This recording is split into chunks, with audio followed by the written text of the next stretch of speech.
Who's ready to get a little bit better? If so, say yes.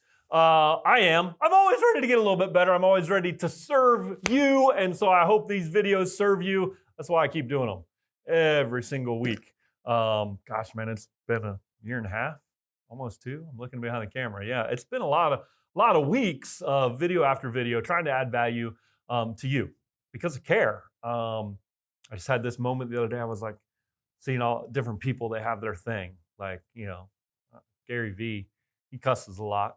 It's not my thing. Jen Sincero, she wrote the book, You're a Badass at Making Money and You're a Badass and Badass Habits. She's kind of sassy, right? I like her. Like, love her books. Love Gary Vee too, by the way.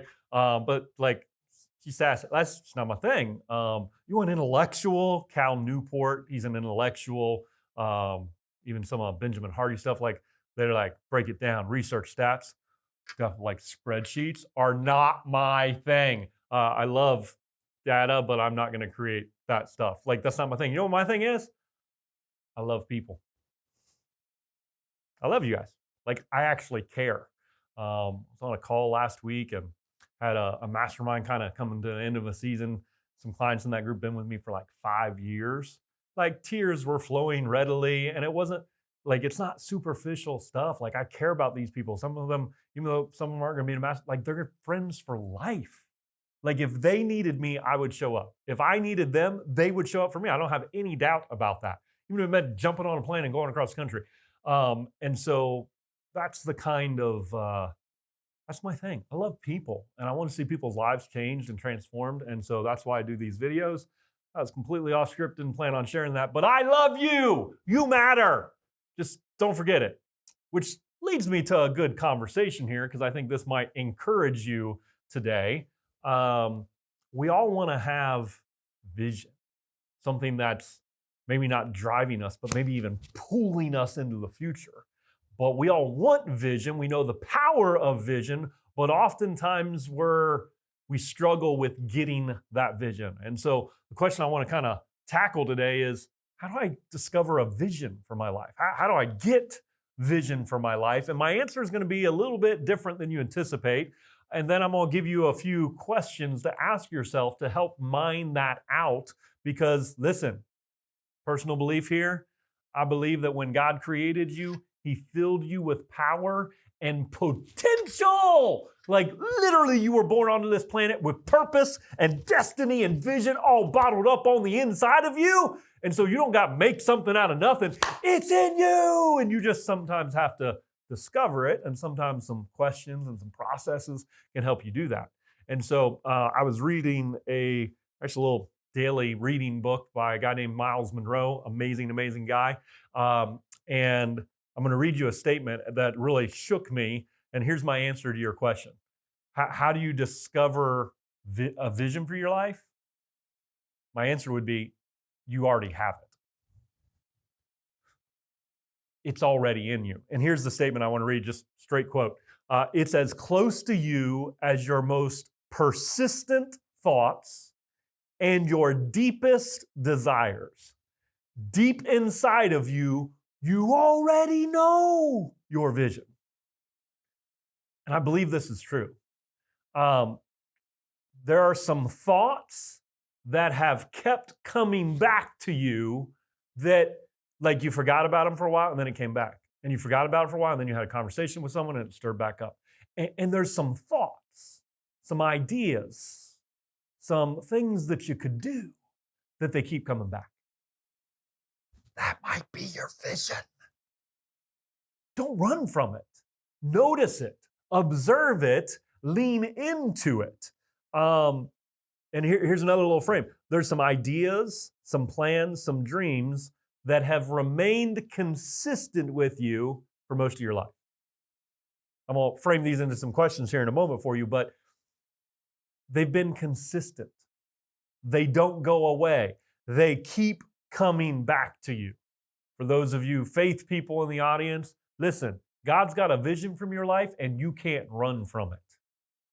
God's vision is going to keep coming back. It's going to be a persistent thought. It's going to be an idea that you can't escape, and it's going to keep coming back to you.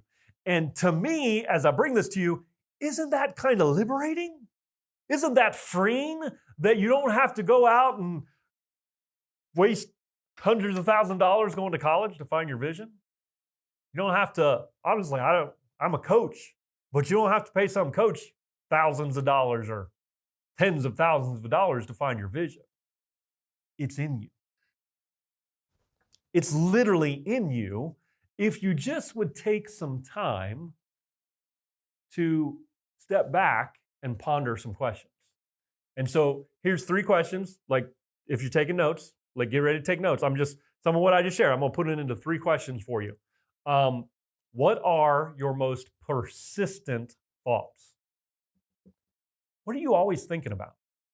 So I just transitioned not that long ago. I've been a pastor for 25 years. I've been serving at the same church as an assistant pastor for 22 years plus. And I just transitioned, and I am no longer employed at the church. And I'm an elder at my church now, which I love, and I'm able to serve and still add value there. But I transitioned into coaching full time. Been transitioned to that pretty much over the last 3 years. But it's official now, and I transitioned. One of the ways that I knew that this was the vision, the path for my life, is that business became a overwhelmingly persistent thought. How to serve my clients, how to add more value, how to create more streams of revenue. Like, it became a persistent thought. And when it started to, that became more of a persistent thought than some of the other things that had been persistent thoughts for 20 years of doing what I've done as a pastor. I was like, just kind of got to pay attention to that. And it wasn't a quick thing, but it was over a process. And so I started to pay attention to that. So ask yourself the question, what are my most persistent thoughts? Right? And persistent might not mean persistent this week. It might be persistent over the last 10 years or 20 years. What have been some of your most persistent thoughts? Second question, what are what are your deepest desires? Yes, I know, these are loaded questions. What are your deepest desires? Don't filter. Don't say what you think other people want you to say. What are your deepest desires? What do you want?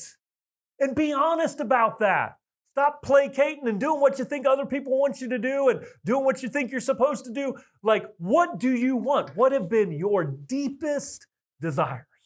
What have you wanted to create? What have you wanted to experience? What are the gifts that you've wanted to give to other people? Maybe you're in a career and you've been in a career for years, maybe even decades, and you're good at the career, but you have a passion that's been stifled, maybe for that same amount of years. Maybe music is your passion. Maybe sport, some kind of sport, or like running and doing marathons. Like, it could be anything, but you have a passion. Maybe serving other people is your passion, and you've been doing spreadsheets for 20 years, and you're like, I can't take it anymore. I need to serve. Like, that is a deep desire that you want to serve and make a difference in other people's lives. So what are your deepest desires? I was just talking with a friend yesterday who's a musician, and she's pursuing a music career. And I was able to encourage her with the story of another client who came to me as a young guy. He was in his early 20s, and he's working for a company. He's working for a company doing social media, and he's great at it, and doing high level stuff, working with big contracts, all these different things. He's really, really good at it. But his passion is his music. And so over the course of, I don't know, it was maybe the first 6 months, he finally made a decision to pursue his deepest desire.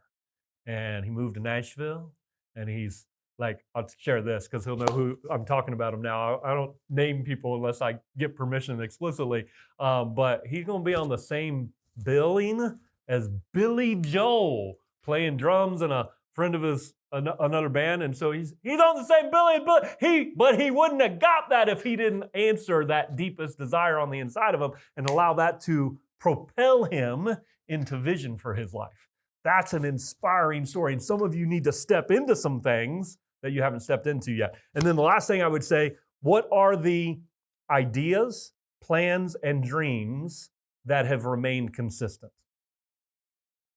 Ideas, a little similar to the first question, but those words can trigger you. The ideas, plans and dreams that remain consistent in you.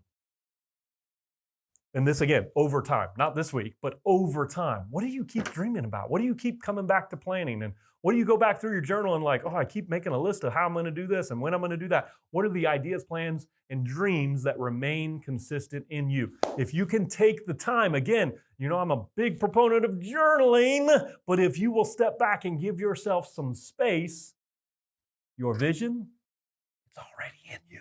It's there. You've just got to discover, uncover it. So don't think you got to go out there and find your vision. I mean, getting experience of those things can be helpful, but your vision, listen, it's in you. It's in you. It's in you. It's in you. Just take the time to uncover it.